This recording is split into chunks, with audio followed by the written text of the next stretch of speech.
Hi everyone, comic book reviewer here.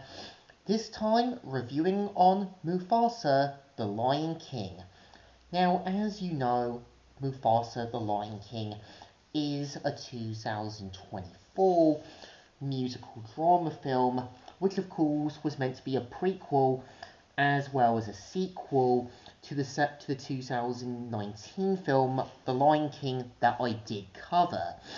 And keep in mind, unlike its animated counterpart, it's obviously meant to be a prequel answering questions and kind of explaining how the live action continuity's version of Mufasa and Scar came to be.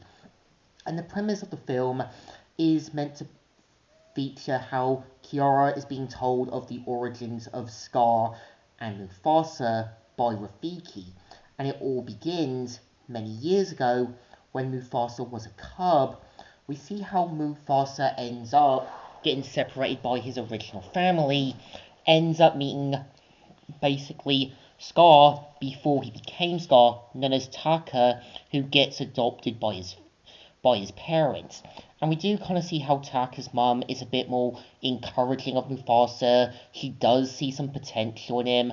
Well, Taka's father obviously sees Mufasa more as a sort of failure, and it kind of becomes clear that because of Taka's father's behaviour, his mindset and ideals, kind of gives Taka the wrong idea on how to be king.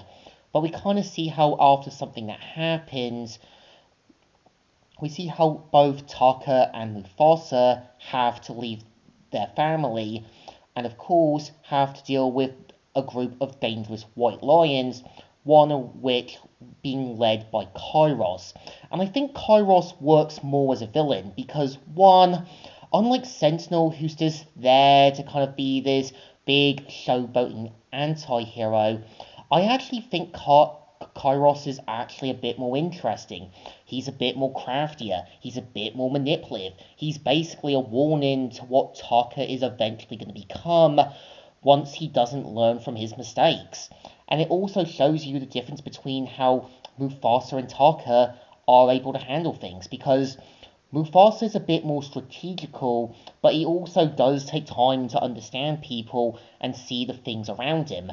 But because of how Taka was brought up by the wrong kind of role model, he ends up being the worst version of himself.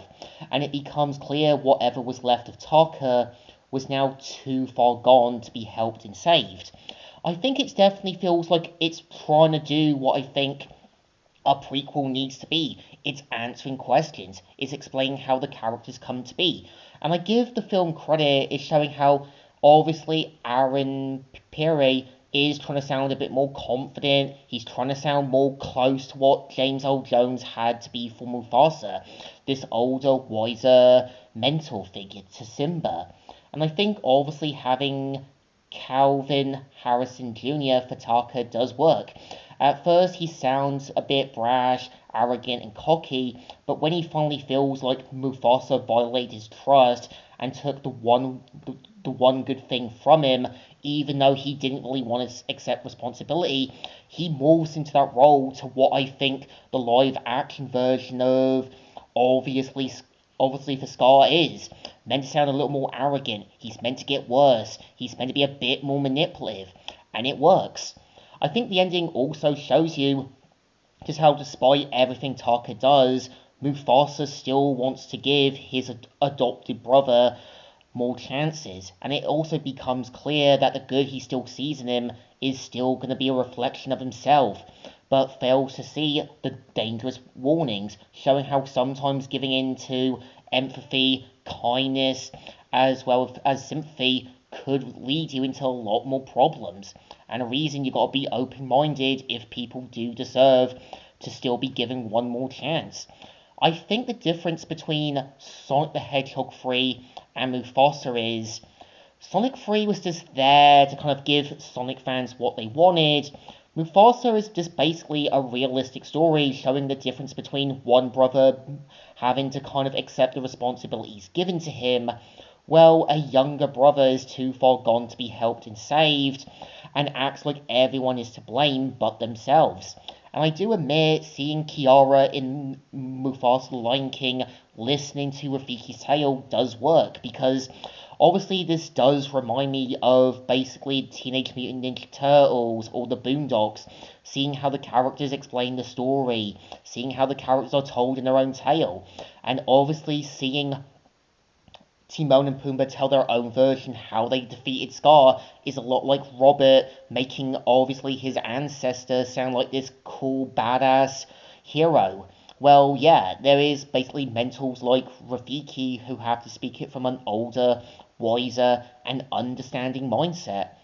Again, is Mufasa the Lion King a good movie? Yes, but I think the difference is Sonic 3 was trying to fit into things for Sonic fans and people who actually enjoyed the films. Mufasa the Lion King is just there to be a prequel and something for Disney fans to enjoy. There is a difference, and it becomes clear that Disney were really trying to kind of get this film off the ground, despite some sort of poorly done marketing attempts, some bad decisions, and obviously blaming people for their own faults, when clearly they could have found a more reasonable release date.